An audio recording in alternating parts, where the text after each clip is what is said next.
All right, guys, welcome back to our next section. Right now, we're going to be going over plugins. And plugins is simple yet complex. Basically, with plugins, we don't have to do any work.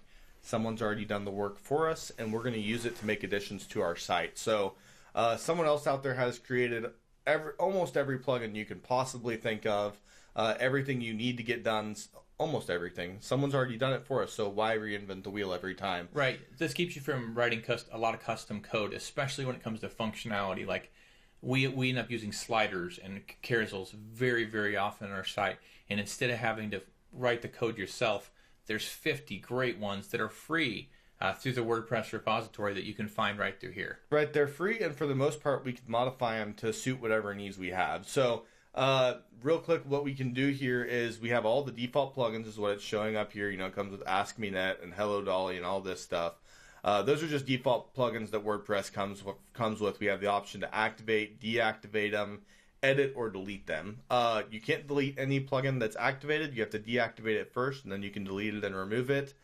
And then you can also go and find new plugins in here. So if we want to, we can see which we can see which ones are active, or we can search the active plugins. If we want to add a new one, there's a button right up at the top here where you click. It says go to add new, and we'll go in there, and that's going to let us add any plugin we want to add or find any plugin we want to find. So right here, these are the featured plugins.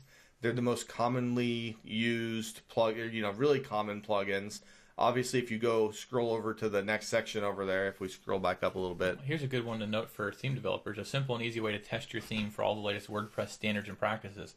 If you make a theme for actual development where you're going to be selling it, a premium theme you'll be selling, this is a fantastic tool that goes through the WordPress process for checking your theme for stuff. And that's a free plugin that they offered that helps you save time and stuff on validating. There's all kinds of great stuff here. Right, and a lot of the plugins we use are free, and almost every plugin is free to download, and then they'll upsell you on the back end on some of them. But you kind of have to learn your way through plugins, learn what does what, and you can also just search them. So sometimes you're like, oh, I need a carousel plugin. So you can just go to the search bar, type in carousel, and see what comes up. So it's going to give you the top, whatever plugins for it.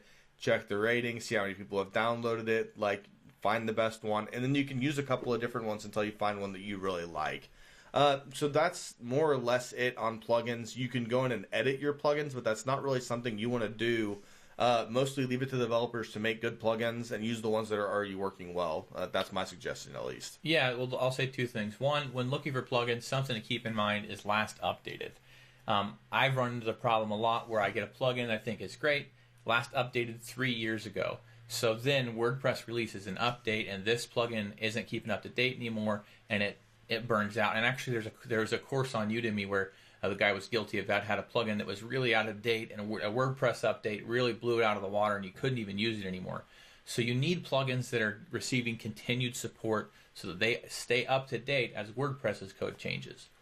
And then, as you mentioned, in terms of editing plugins, you don't really edit plugins because if they do push an update, your edit is going to be overwritten.